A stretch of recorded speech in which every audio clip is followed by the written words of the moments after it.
Welcome back to our English class. My students, I hope all you are fine and happy in your home. Are you? Yes, I know. All my students are very happy and doing some creative works in your home. It's true. Yes. Okay, students. And today we are going to learn Unit 3. That is our new unit. What is the name of our Unit 3? Lore of value. What do you mean by lore? Anyone? Please say to me what is lore? ആർക്കെങ്കിലും അറിയാവോ എന്താണ് ലോറിൻ്റെ meaning? ഞാൻ തന്നെ പറയാം. Knowledge gained through tradition or anecdote experience അല്ലേ? എന്ന് വെച്ച് കഴിഞ്ഞാൽ നമ്മൾ എന്തെങ്കിലും ഒരു കാര്യം പഠിക്കണത് എങ്ങനെയാണ്? ഒന്നില്ലെങ്കിൽ നമ്മുടെ കഴിഞ്ഞു പോയ എക്സ്പീരിയൻസസിൽ കൂടിയിട്ടോ നമ്മൾ ഒരാളായിട്ട് സംസാരിക്കുമ്പോഴൊക്കെയാണ് നമുക്ക് എന്ത് കിട്ടുന്നത്? കുറേ നല്ല മൂല്യങ്ങൾ കിട്ടുന്നത് അല്ലേ? ആ ഒരു കുറേ മൂല്യങ്ങളും കുറേ എക്സ്പീരിയൻസസും എല്ലാം കൂടി ചേർന്നതാണ് നമ്മുടെ ഈ യൂണിറ്റ് 3 എന്ന് പറയുന്നത്. Okay, that means knowledge gain through tradition or anecdote experience. So ഇതിൽ നമ്മളിന്ന് പഠിക്കാൻ പോകുന്നത് ആദ്യത്തെ ചാപ്റ്ററാണ്. എന്താണ് ആദ്യത്തെ ചാപ്റ്ററിൻ്റെ പേര്? The best investment I ever made. ഇതാണ് നമ്മുടെ ചാപ്റ്ററിൻ്റെ പേര്. And who's the author? A J. Cronin. A J. ക്രോണിൻ്റെ ഒരു അനക്ഡോട്ടാണ്. ഇപ്പോൾ എല്ലാവർക്കും ഒരു ഡൗട്ട് ഉണ്ടാവും, എന്താണ് അനക്ഡോട്ട് അല്ലേ? What is an anecdote? Anyone? Yes, an anecdote, a short, amusing or interesting story about a real incident or person. എന്തെങ്കിലും ആരുടെയെങ്കിലും അല്ലെങ്കിൽ എൻ്റെയോ നിങ്ങളുടെയോ ലൈഫിൽ നടന്ന നല്ല രസകരമായിട്ടുള്ള എക്സ്പീരിയൻസസോ ഇല്ലെങ്കിൽ നമുക്ക് ഒരു പോസിറ്റീവായിട്ടുള്ളൊരു കാര്യം ചെയ്ത് കിട്ടാൻ വേണ്ടിയിട്ട് നമ്മുടെ ലൈഫിലുണ്ടാവുന്ന ഓരോരോ കാര്യങ്ങൾ കൂട്ടിച്ചേർത്താണ് നമ്മളൊരു അനക്ഡോട്ട് പ്രിപ്പയർ ചെയ്യുന്നത്. അങ്ങനെ നമ്മുടെ ആരാണ്? എ.ജെ. ക്രോണിൻ പ്രിപ്പയർ ചെയ്തൊരു അനക്ഡോട്ടാണ് നമുക്കിന്നിവിടെ പഠിക്കാനുള്ളത്. ഓക്കെ, അതിൻ്റെ പേരെന്താണ്? What is the name of our chapter? The best investment I ever made by A J. Cronin. So നമുക്കിവിടെ തുടങ്ങുമ്പോൾ തന്നെ എന്ത് കാണാം അല്ലേ? ഒരു പിക്ചർ കാണാമല്ലോ. Yes, there is one picture. Can you describe that picture? Anyone please describe that picture? Yes, one girl put a tree in her hand and and what about that tree? The tree was very large one. There is lot of leaves are there and there is one bird is sitting on that tree. That is very positive and energetic picture. Right? Yes, students. And the next pages, we see that one picture there. Anyone, please read that question. What is that question? Anyone, please read that question. Yeah. What were the horses trying to do at the beginning of the story? Did it work? എന്താണ് അവർ ആദ്യം ചെയ്യുന്നത്? ആ പിക്ചറിൽ എന്താണ് അവർ ആദ്യം ചെയ്യുന്നത്? Yes, there is in 2 sides there is some fodders are there, right? What is known as fodder? അത് തന്നെ, കാലിത്തീറ്റ എന്നൊക്കെ പറയില്ലേ നമ്മൾ, അതാണ് ഫോഡർ. ഇപ്പോൾ 2 പേരും അത് കഴിക്കാൻ വേണ്ടി അങ്ങോട്ടും ഇങ്ങോട്ടും പോകുന്നുണ്ട്. പക്ഷെ അവരിൽ എന്തുണ്ട്? ഒരു റോപ്പ് വെച്ച് അവരെ കെട്ടിയിട്ടുണ്ടല്ലേ. അപ്പോൾ അവിടെ എന്താ സംഭവിക്കുന്നത്? 2 പേരും 2 സ്ഥലത്തേക്ക് പോയിക്കൊണ്ടിരിക്കുന്നു. The horses were trying to reach the fodder in front of them. പക്ഷേ അത് വർക്ക് ചെയ്യുന്നുണ്ടോ? No. Did it work correctly? That was the first picture indicates. And what is the next question? What did the horses do when they found that their first attempt had failed? എന്താ ചോദിച്ചിരിക്കുന്നത്? അവർ ആദ്യത്തെ ആ ഒരു അറ്റംപ്റ്റിൽ ജയിച്ചോ? ഇല്ല, അവർ വീണ്ടും വീണ്ടും അങ്ങനെ തന്നെ കാണിച്ചുകൊണ്ടിരിക്കുകയാണ്. And what was the third question? Did both horses get what they wanted? Did both horses get what they wanted? And what did they do to solve their problem? അവർക്ക് എന്താണ് രണ്ടുപേർക്കും വേണ്ടത്? അവരെന്താണ് അവിടെ ചെയ്തുകൊണ്ടിരിക്കുന്നത്? ആ പ്രോബ്ലം സോൾവ് ചെയ്യാൻ വേണ്ടിയിട്ട്. കണ്ടോ, തേർഡ് പിക്ചറായിരുന്നു. നോക്കിയേ, എങ്ങനെ സോൾവ് ചെയ്യും അവർ? അതാണ് അവർ ചിന്തിക്കുന്നത്. ക്വസ്റ്റ്യൻ മാർക്ക് കൊടുത്തേക്കണുണ്ടോ? There is one question marks in middle of that two horses, right? Yes. And they were thinking. അവർ തിങ്ക് ചെയ്തപ്പോൾ നോക്കിയേ, അടുത്ത ക്വസ്റ്റ്യൻ എന്താണ്? How do you usually solve problems when you have a difference of opinion with your friends? അങ്ങനെ അവർ നിങ്ങളുടെ ഫ്രണ്ട്സായിട്ട് നിങ്ങളൊന്ന് ചിന്തിച്ച് നോക്കിയാൽ, നിങ്ങൾക്കൊരു പ്രശ്നം വരുമ്പോൾ നിങ്ങളുടെ ഒരു ഫ്രണ്ട്സായിട്ട് നിങ്ങളിങ്ങനെ കൂടി ആലോചിച്ച് നിങ്ങൾ ആ ഒരു പ്രോബ്ലത്തിന് ഒരു സൊല്യൂഷൻ കണ്ടെത്തൂലേ? അങ്ങനെ തന്നെ നമ്മുടെ ഈ ഒരു ഹോഴ്സ് ചെയ്തു. അപ്പം എന്താണ് അതിൻ്റെ അവിടെ വരുന്ന ആൻസർ എന്തായിരിക്കും? We will solve the problem by having a detailed discussion. അങ്ങനെ these two horses were discussed each other and they will, yes, try to get a solution. What is that solution? Yeah, they both were going to one side and having their food. And the next picture, and they moved to other side and the other horse were have their fodder. That was the beautiful picturization we were seeing. So all my students must read this portion clearly. Okay students? Okay. So we were moving to our chapter, The Best Investment I Ever Made by A.J. Cronin. Dr. A.J. Cronin, the well-known Scottish novelist, tell us how his unremembered little act of kindness changed a man's life. Though he spent only a paltry sum, it came out to be the best investment he had ever made. അപ്പോൾ ഈ ഒരു അനക്ഡോട്ടിനെ പറ്റി A.J. Cronin എന്താ പറയുന്നത്? ഇത് ഒരിക്കലും മറക്കാൻ പറ്റാത്ത നമ്മുടെ സ്കോട്ടിഷ് നോവലിസ്റ്റ് ആട്ടോ, ആരും മറക്കരുത്. A.J. ക്രോണിൻ എന്ന് പറയുന്നത് സ്കോട്ടിഷ് നോവലിസ്റ്റാണ്. നോവലിസ്റ്റിൻ്റെ ആ ഒരു ഒരിക്കലും അൺറിമെമ്പേർഡ് ആയിട്ടുള്ളത്, മറക്കാൻ പറ്റാത്ത തരത്തിലുള്ളൊരു ലിറ്റിൽ ആൻഡ് കൈൻഡ്നെസ്, ഒരാളിൽ ഒരു കൈൻഡ്നെസ് എങ്ങനെ കൊണ്ടുവന്നു അല്ലെങ്കിൽ വന്നു എന്നുള്ളത് കാണിക്കുന്ന ഒരു ബ്യൂട്ടിഫുൾ ആയിട്ടുള്ളൊരു മറക്കാൻ പറ്റാത്തൊരു എക്സ്പീരിയൻസ് ആണ് നമ്മുടെ ഈ A.J. ക്രോണിൻ എഴുതിയിരിക്കുന്നത്. ഓക്കെ, നമുക്ക് A.J. ക്രോണിൻ്റെ ബയോഗ്രഫി ഒന്ന് ചെക്ക് ചെയ്യാം.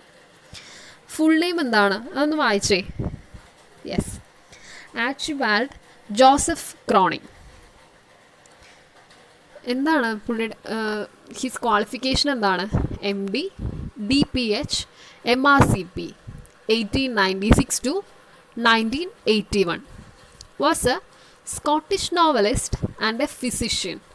സ്കോട്ടിഷ് നോവലിസ്റ്റ് ആണ്, ഒരു ഫിസിഷ്യനും കൂടി ആയിരുന്നു. His career as a novelist started in 1930. In the year 1930, he was started his career as a novelist.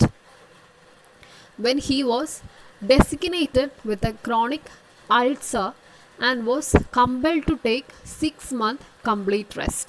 ഇപ്പം എന്താ പറയുന്നത്? When he was designated with a എന്താണ് പിടിപെട്ടത്? അൾസർ എന്ന് പറയുന്ന ഒരു അസുഖം പിടിപെട്ടിട്ട് കംപ്ലീറ്റ് റെസ്റ്റിലായിരുന്നു 6 മാസം വരെ. During this time, he was able to indulge in his lifelong desire to write a novel, having previously written nothing but prescriptions and scientific papers. അപ്പോൾ അതായിരുന്ന സമയത്ത് ആ ഒരു അസുഖം പിടിപെട്ട് കഴിഞ്ഞപ്പോഴേക്കും നമ്മുടെ A.J. ക്രോണിൻ എന്ത് ചെയ്തു?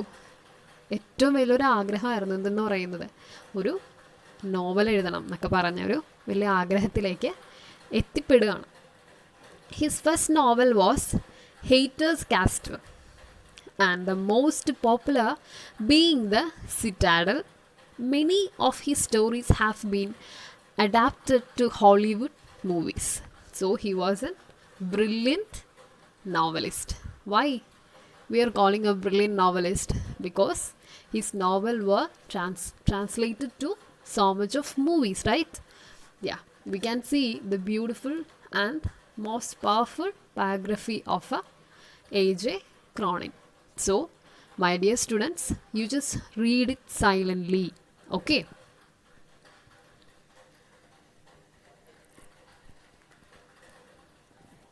Okay, all my students are read it very well. Can we move to our chapter? All of you ready? Okay, students. We are moving to our chapter. I'm taking the first 3 paragraphs. Today's class is about our first 3 paragraphs. Can we start? Okay. In the story of the horses, you have seen that the choices and decisions that you make will have an impact in your life and others. ശരിയല്ലേ? ആ ഒരു story നമ്മളൊരു നിമിഷത്തേക്ക് ചിന്തിപ്പിച്ചിട്ടുണ്ടാവും അല്ലേ? ഒരു പോസിറ്റീവായിട്ടുള്ളൊരു കാര്യമില്ലെങ്കിൽ നമ്മുടെ ഒരു ഫ്രണ്ട്സിന് നമ്മുടെ ഒരു എക്സ്പീരിയൻസ് ചെയ്യാനായിട്ട് പറ്റുന്ന തരത്തിലുള്ളൊരു പിക്ചറൈസേഷനാണ് നമ്മൾ നേരത്തെ കണ്ടതല്ലേ? Okay, read the story The Best Investment I Ever Made by A.J. Cronin and find out how the author's act of kindness transformed a man's life. ഒരു മനുഷ്യൻ്റെ ജീവിതത്തിൽ കൈൻഡ്നെസ് എങ്ങനെയാണ് ട്രാൻസ്ഫോംഡ് ആവാന്ന് വെച്ചാൽ എന്താണ്? മാറ്റി ചിന്തിക്കുക, അല്ലെങ്കിൽ ഒരു ട്രാൻസ്ഫോർമേഷൻ വരിക. ചീത്തൊരു മനസ്സാണെങ്കിൽ നല്ലൊരു മനസ്സിലേക്ക് പോവുക, അല്ലെങ്കിൽ ഒരു കൈൻഡ്നെസ് ഇല്ലാത്തൊരു മൈൻഡാണെങ്കിൽ കൈൻഡ്നെസ്സിലേക്ക് പോവുക എന്നുള്ള രീതിയിലാണ് ഈ ഒരു കഥ നമ്മൾ A.J. Cronin പറഞ്ഞു തരുന്നത്. Okay, so the best investment I ever made. We are moving to the first paragraph. All of you listen it carefully. All of you take your textbook near to you and mark that difficult words while I am reading these paragraphs. All my students are ready? Okay, students. On the second day out from New York, while making the round of the promenade deck, I suddenly became aware that one of the passengers was watching me closely, following me with his gaze every time I passed. I wanted to rest, to avoid the tedium of casual and importunate shipboard contacts. I gave no sign of having noticed the man. What is this paragraph about? Yes. Who is the narrator of the story? Yes, the author A.J. Cronin. On the second day, രണ്ടാമത്തെ ദിവസം എവിടെയാണ്? Out from ന്യൂയോർക്കിലേക്ക് പുറപ്പെട്ടതിൻ്റെ രണ്ടാം ദിവസം. ഈ out from എന്ന് പറഞ്ഞാൽ നമ്മൾ പുറപ്പെട്ടതിനെ കാണിക്കുന്ന യൂസ് ചെയ്യുന്നൊരു ഫ്രേസാണത് ഔട്ട് ഫ്രം എന്ന് പറയുന്നത്. Okay, on the second day out from New York while making the round of the promenade deck. അതായത് രണ്ടാം ദിവസം കപ്പലിൻ്റെ മുകൾ തട്ടിലെ നടപ്പാതയിലൂടെ നടന്നുകൊണ്ടിരിക്കുമ്പോൾ അവിടെ എന്താ സംഭവിക്കുന്നത്? I suddenly became aware. എനിക്ക് പെട്ടെന്നൊരു അവെയർനെസ് വന്നു. എന്തിൻ്റെ അവെയർനെസ്സാണ്? That one of the passengers was watching me closely. ഒരു പാസഞ്ചർ എന്നെ തന്നെ നോക്കിക്കൊണ്ടിങ്ങനെ നിൽക്കുകയാണ് അവിടെ. Following me with his gaze every time I passed. ഞാനിങ്ങനെ എപ്പോഴും പോയിക്കൊണ്ടിരിക്കുമ്പോൾ ഇദ്ദേഹത്തിൻ്റെ ആ ഒരു ഗെയ്സ് എന്ന് വെച്ചാൽ എന്താണ്? ആർക്കെങ്കിലും അറിയോ ഗെയ്സ് എന്താണെന്നറിയോ? യെസ്, ഒരു നമ്മളിങ്ങനെ ഉറ്റു നോക്കൂലേ, അങ്ങനെ നോക്കുന്ന ആ ഒരു ഇതിനെയാണ് നമ്മൾ ഗെയ്സ് എന്നുകൊണ്ട് ഉദ്ദേശിക്കുന്നത്. Following me with his gaze every time I passed.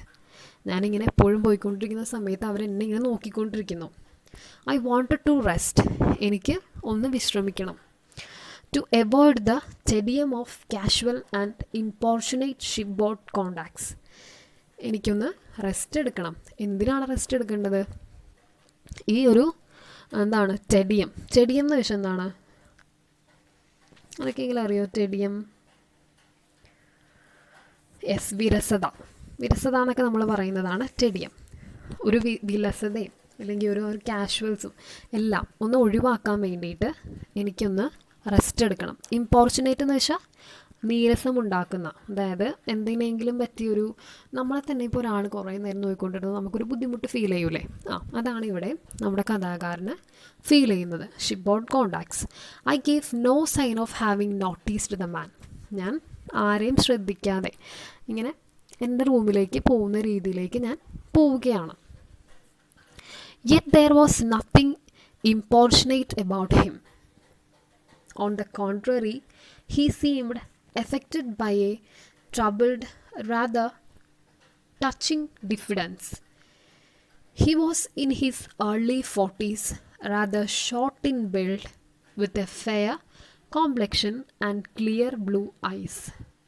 His thin hair had begun to recede from his forehead. His dark suit, sober tie, and rimless spectacles gave evidence of a serious and reserved disposition. At this point, the bugle sounded for dinner and I went below. അപ്പോൾ എന്താണ് ഈ ഒരു പാരഗ്രാഫിൽ പറയുന്നത്? നമ്മുടെ author yet there was nothing importunate about him, നമ്മൾ ആരെയും ഇങ്ങനെ mind ചെയ്യാതെ നടക്കില്ലേ? ആ ഒരു സെൻറ്റൻസ്, ആ ഒരു അർത്ഥമാണ് ആ ഒരു സെൻറ്റൻസിൽ പറയുന്നത്. നമ്മുടെ ഓതർ ആരെയും മൈൻഡ് ചെയ്യാതെ ഇങ്ങനെ നടന്നുകൊണ്ടിരിക്കുകയാണ്. പുള്ളീനെ അവിടെ ഫോക്കസ് ചെയ്യാൻ ആരൊക്കെയുണ്ട്? ഒരുപാട് ആൾക്കാരുണ്ട്. പക്ഷേ എ.ജെ. ക്രോണിൻ ആരെയും മൈൻഡ് ചെയ്യാതെ സ്വന്തമായിട്ട് റെസ്റ്റ് എടുക്കാൻ വേണ്ടി പോവാണ്.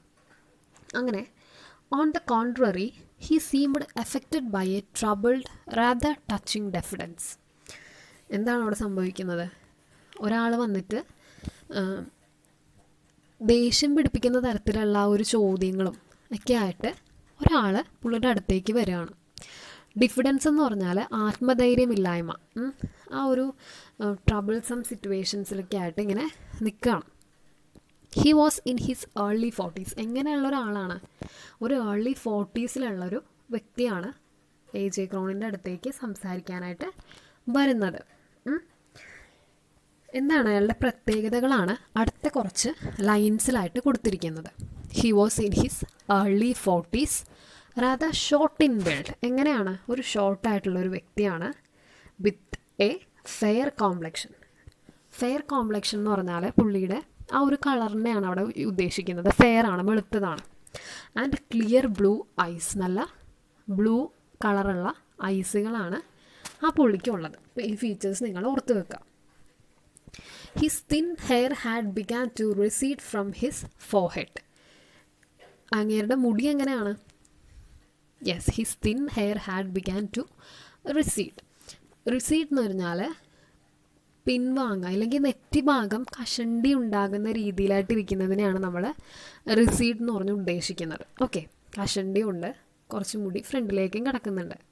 His dark suit, sober tie and rimless spectacles gave evidence of a serious and reserved disposition. പിന്നെ എങ്ങനെയാണ്? പുള്ളിക്കൊരു ടൈ ഇങ്ങനെ തൂങ്ങിക്കിടക്കുന്നുണ്ട്. സോബർ എന്ന് പറഞ്ഞാൽ കളർലെസ്, ഇങ്ങനെ മങ്ങിയ ഒരു ടൈ ആണുള്ളത്. Sober tie and rimless spectacles. Spectacles എങ്ങനെയാണ്? റിംലെസ് ആയിട്ടുള്ള ഒരു സ്പെക്ടാക്കിൾസ്. അത് എന്തിൻ്റെ സൈനായിട്ടാണെന്നാണ് പറയുന്നത്? Reserved disposition.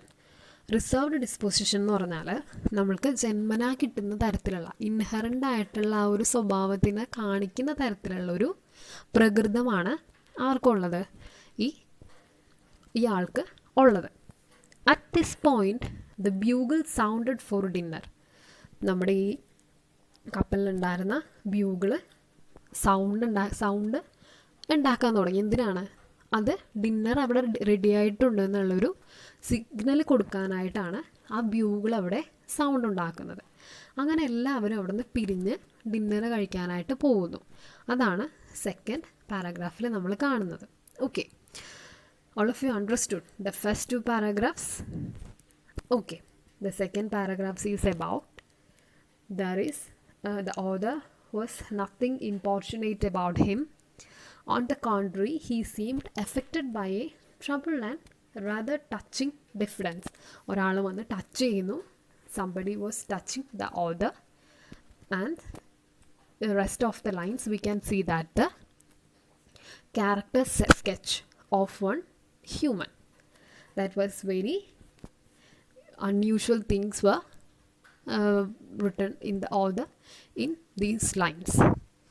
Okay students, and we just move to the last paragraph. That means today's class third paragraph. On the following forenoon, I again observed my fellow voyager watching me earnestly from his deck chair. Now a lady was with him, obviously his wife. The situation by this time had begun to intrigue me. I discovered my steward that they were Mr. and Mrs. John S. from a small suburb of London. When another day passed without event, I began to feel certain that Mr. S would remain too shy to carry out his obvious desire to approach me. However, on our final evening at sea, Mr. and Mrs. S decided the matter with a firm pressure on his hand and a whispered word in his car. She urged her husband towards me as I passed along the deck.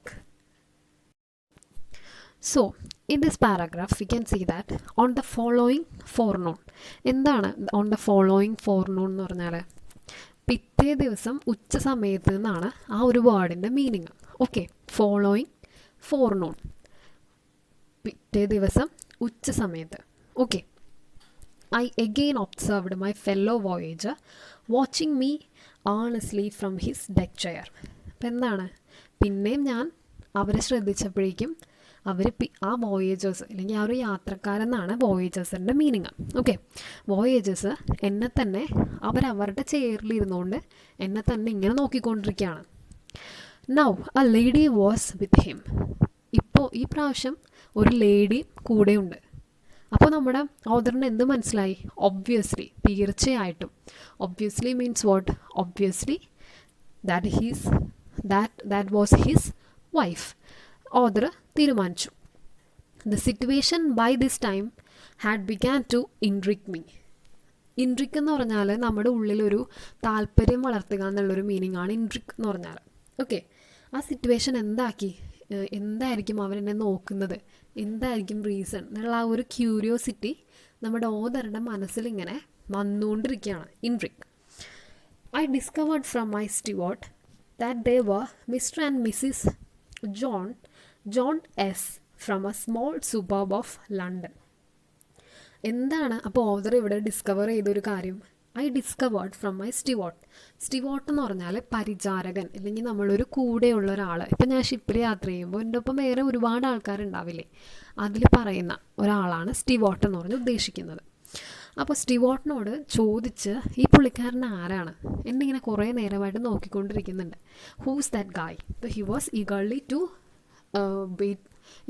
To know about that person. അങ്ങനെ ചോദിച്ചറിഞ്ഞപ്പോൾ എന്താണ് അവർ മനസ്സിലാക്കിയത്? അവർ രണ്ടുപേരും ഭാര്യയും ഭർത്താവുമാണ്. John S എന്ന് പറഞ്ഞ ഒരു ഭാര്യയും ഭർത്താവും. അവർ ലണ്ടനിൽ താമസിക്കുന്ന ഒരു ദമ്പതികളാണ്. When another day passed without event, I began to feel certain that Mr. S would remain too shy to carry out his obvious desire to approach me. എന്തുകൊണ്ടാണ് പുള്ളി അടുത്തേക്ക് വരാത്തതെന്ന് നമ്മുടെ ഓതറിന് മനസ്സിലായി. ഒരു നാണം ഉണ്ടാവില്ലേ നമുക്കൊരാളോട് സംസാരിക്കാനായിട്ട്, ഇല്ലെങ്കിൽ ഒരു സ്റ്റാർട്ടിങ് ട്രബിൾ ഉണ്ടാവില്ലേ, അതാണ് അവിടെ നമ്മൾ ഇത്രയും നേരോട്ട് കണ്ടുകൊണ്ടിരിക്കുന്നത്. Okay, I began to feel certain that mistress would too shy. ഭയങ്കര നാണമുണ്ട്. ആ ഒരു എൻ്റെ അടുത്തേക്ക് വരാനായിട്ട് ആഗ്രഹമുണ്ട്, എന്നാൽ ആ ഒരു നാണത്തോടെ നിൽക്കുകയാണ്. However on our final evening at sea. അങ്ങനെ ഞങ്ങളുടെ അവസാനത്തെ ദിവസം ഒരു ഈവനിങ്ങിൽ മിസ്സിസ് എസ് ഞങ്ങളോടൊരു മാറ്റർ പറയാനായിട്ട് ഒരു ഡിസൈഡ് ചെയ്ത് ഇവർ രണ്ടുപേരും കൂടി ഇങ്ങനെ ഉന്തി ഇങ്ങനെ നിൽക്കുകയാണ്. ഭാര്യയും ഭർത്താവും കൂടി, നിങ്ങൾ പോവും ഞാൻ പോവാം എന്ന് പറഞ്ഞ് ഇങ്ങനെ നമ്മൾ നിൽക്കൂലേ, അതേപോലെ അവർ നിൽക്കുകയാണ്. With a firm pressure on his hand and A whispered word in his year. അങ്ങനെ വിത്ത് എ ഫേം പ്രഷർ, ചെല്ലേ പോവോ, ചെന്ന് പറ, അങ്ങനെയൊക്കെ പറയില്ലേ നമ്മൾ. ആ ഒരു ഇതിൽ എന്താണ് അവിടെ സംഭവിച്ചുകൊണ്ടിരിക്കുന്നത്? അവരിങ്ങനെ കൈകൊണ്ട് കുറേ ആക്ഷൻസ് കാണിക്കുന്നുണ്ട്, പിന്നെ ചെവിയിൽ എന്തൊക്കെയോ പറയുന്നുണ്ട്. അങ്ങനെ പറഞ്ഞ് രണ്ടുപേരും കൂടി ഇങ്ങനെ ഉന്തും തള്ളുവായി. അങ്ങനെ last she urged her husband towards me as I passed along the deck. ഞാൻ ഇങ്ങനെ മുമ്പോട്ട് പോയി നടന്നപ്പോഴേക്കും ഈ ഭാര്യ എന്ത് ചെയ്തു, ഇയാളുടെ ഷോൾഡറിൽ ഒന്ന് തട്ടി നേരെ ചെന്ന് നിന്നത് ആരുടെ മുമ്പിലാണ്? നമ്മുടെ ഓദറിൻ്റെ ഫ്രണ്ടിലാണ്. അത്രയുമാണ് നമുക്കിന്നിവിടെ പഠിക്കാനുള്ളത്. ഓക്കെ, അങ്ങനെ എന്താണ് അവസാനത്തെ ആ ഒരു സീൻ എന്ന് പറയുന്നത്? ഓദറിൻ്റെ ഫ്രണ്ടിലേക്ക് നമ്മുടെ ആ ഒരു പേഴ്സൺ, ആരാണ് ക്യാരക്ടറിൻ്റെ, what is the new character's name? Yes, Mr and Mrs Jonas എന്ന് പറയുന്ന ഒരു ദമ്പതികളാണ് അടുത്തൊരു ക്യാരക്ടറായിട്ട് നമുക്ക് കാണാൻ പറ്റുന്നത്. ഇത്രയും പാരാഗ്രാഫ് എല്ലാവർക്കും മനസ്സിലായെന്ന് വിചാരിക്കുന്നുണ്ട്. എല്ലാവരും ഇത് നന്നായിട്ടൊന്ന് വായിച്ചേ. All of you read this portion silently and mark the difficult words in that paragraph. കേട്ടോ, ഈ 2 പാരാഗ്രാഫ്, ഈ 3 പാരാഗ്രാഫ്സ് നിങ്ങൾ നന്നായിട്ട് വായിക്കണം. അതിൽ ഒരുപാട് മീനിങ്സ് നമുക്ക് വായിച്ചു കഴിഞ്ഞാൽ മനസ്സിലാവാത്ത തരത്തിലുള്ള കുറച്ച് സെൻറ്റൻസുകൾ കാര്യങ്ങളൊക്കെ നമുക്കിവിടെ കാണാൻ പറ്റും. So much of difficult sentences are there. So all of my students must read this portion silently and mark the difficult words. Okay. Students, all of you read that portion silently. Do you have any doubt from that portion? No. Okay. And then can we move to our meaning portion? Yes. This is our meanings. What is the first word? Yes, promenade. That means leisurely walk or ride, especially in a public place. അതായത് പ്രൊമിനേഡ് എന്ന് പറഞ്ഞാൽ നമ്മളിങ്ങനെ ഒരു leisure വാക്കിന് വേണ്ടിയിട്ട് ഇറങ്ങുക. ഇപ്പോൾ നമുക്ക് ഫസ്റ്റ് പാരഗ്രാഫിൽ എന്താ കാണുന്നത്? നമ്മുടെ ഓദർ ഒരു ലെഷർ വാക്കിന് വേണ്ടി ഇറങ്ങുമ്പോഴാണല്ലോ ഒരാളിങ്ങനെ തുറിച്ച് നോക്കുന്നത് കാണുന്നത്. അതുകൊണ്ടാണ് അവിടെ പ്രൊമിനേഡ് എന്ന് പറഞ്ഞ ഒരു വേർഡ് അവിടെ കൊടുത്തിരിക്കുന്നത്. Leisurely walk or ride especially in a public place. ഒരു പബ്ലിക് പ്ലേസിലൂടെ നമുക്കൊരു ലെഷർ വാക്കിന് വേണ്ടി ഇറങ്ങാം എന്ന് പറഞ്ഞൊരു സിറ്റുവേഷനാണ് അവിടെ കാണിച്ചിരിക്കുന്നത്. And the next word is guys. What is guys? A steady intent look. നമ്മളിങ്ങനെ നമ്മുടെ ഒരു ഫ്രണ്ട്സിനെ കുറേ നാൾക്ക് ശേഷം കാണുകയാണ് അല്ലേ, കുറേ നാൾക്ക് ശേഷം കാണുമ്പോൾ നമ്മൾ ജസ്റ്റ് ഇങ്ങനെ പെട്ടെന്ന് ഇങ്ങനെ നോക്കൂല്ലോ, ഒരു ഗ്ലേസ് ലുക്കിൽ നമ്മളിങ്ങനെ നോക്കും, അവനല്ലേ അത് എന്ന് പറഞ്ഞ രീതിയിൽ നോക്കുന്നതിനാണ് a steady intent look, a gaze എന്ന് പറയുന്നത്. And the next word is tedium. What is tedium? Tedium is the state of being really bored while doing something repetitive. അതായത് ഇവിടെ നമുക്ക് കാണാം ഒരു ടെഡിയം ഫീലിംഗ് ആണ് നമ്മുടെ ഓദറിന് ഇങ്ങനെ കിട്ടിക്കൊണ്ടിരിക്കുന്നത്. What is the reason behind this? Yes, that person Jonas were looking for him for several days, right? So the author feels very tedium. So tedious feeling was there in that time for our author. So that is the meaning word tedium, the state of being really bored while doing something repetitive. ഈ 3 words നിങ്ങൾക്ക് മനസ്സിലായോ? Okay, we just move to another words. This is first word is diffidence. Diffidence means shyness. That means shyness. In this paragraph, in the second paragraph, we can see this word. That is, one person were touching him with a diffidence. അല്ലെ, ഒരു നാണത്തോടു കൂടി തൊടുക എന്നുള്ളൊരു meaning ആണ് അവിടെ വരുന്നത്. അടുത്തതാണ് recede. Recede means go or move back or further away from a previous position. റിസിഡ് എന്ന് പറഞ്ഞാൽ നമ്മളിങ്ങനെ ഒരു സ്ഥലത്ത് പോയിട്ട് അല്ലെങ്കിൽ വേണ്ട എന്ന് പറഞ്ഞ് പിൻവാങ്ങി വരൂലേ, എനിക്ക് വേണ്ട നമുക്കത് പിന്നച്ചേക്കാം എന്ന് പറഞ്ഞ് വന്ന ഒരു അതിനെ പറയുന്ന ഒരു വേർഡാണ് എന്ത് റിസീഡ് എന്ന് പറഞ്ഞാൽ. ഇവിടെ നമ്മൾ എവിടെയാണ് റിസീഡ് എന്ന് പറഞ്ഞ് കേൾക്കുന്നത്? ഹിസ് ഹെയറിൻ്റെ ആ ഒരു ഡിസ്ക്രിപ്ഷൻ കൊടുക്കുന്നതിൽ ഇങ്ങനെ പിൻവലിഞ്ഞ് വെക്കുക, അല്ലെങ്കിൽ എന്താ പറയുക, നെറ്റിഭാഗം കയറി വരിക എന്നുള്ളൊരു മീനിങ് ആണ് ഇവിടെ റിസീഡ് എന്ന് പറഞ്ഞ് ഉദ്ദേശിക്കുന്നത്. 2 മീനിങ് ഇവിടെ ഉണ്ട്. ആൻഡ് സോബർ മീൻസ് കളർലെസ്, നമ്മൾ പറഞ്ഞായിരുന്നു. ഒരു സോബർ ഫീലുള്ള ഒരു ടൈ ആണ് ഇട്ടിരിക്കുന്നത്.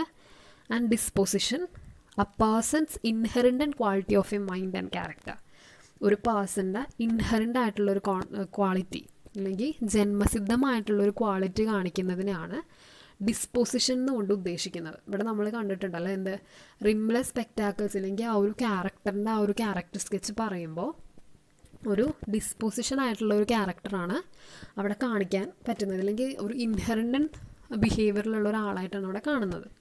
And the last word is intrigue, to arouse the interest, അല്ലെങ്കിൽ എന്താ പറയുക, ഒരു ഇൻട്രസ്റ്റ് ചെലുത്തിപ്പിക്കുന്ന, അല്ലെങ്കിൽ ഒരു ഇൻട്രസ്റ്റ് വളർത്തുക എന്നുള്ളൊരു മീനിങ് ആണ് ഇൻട്രിക് എന്ന് പറഞ്ഞിവിടെ ഉദ്ദേശിക്കുന്നത്. അപ്പോൾ എല്ലാവർക്കും ക്ലാസ് മനസ്സിലായെന്ന് വിചാരിക്കുന്നുണ്ട്. എന്തെങ്കിലും ഡൗട്ടും കാര്യങ്ങളൊക്കെ ഉണ്ടെങ്കിൽ എല്ലാവരും ചോദിക്കുക. എന്തെങ്കിലും നിങ്ങൾക്ക് ഡൗട്ടോ എന്തെങ്കിലുമൊക്കെ ഉണ്ടെങ്കിൽ ചോദിക്കാം. അപ്പോൾ എല്ലാ കുട്ടികൾക്കും മനസ്സിലായെന്ന് വിചാരിക്കുന്നുണ്ട്. Thank you.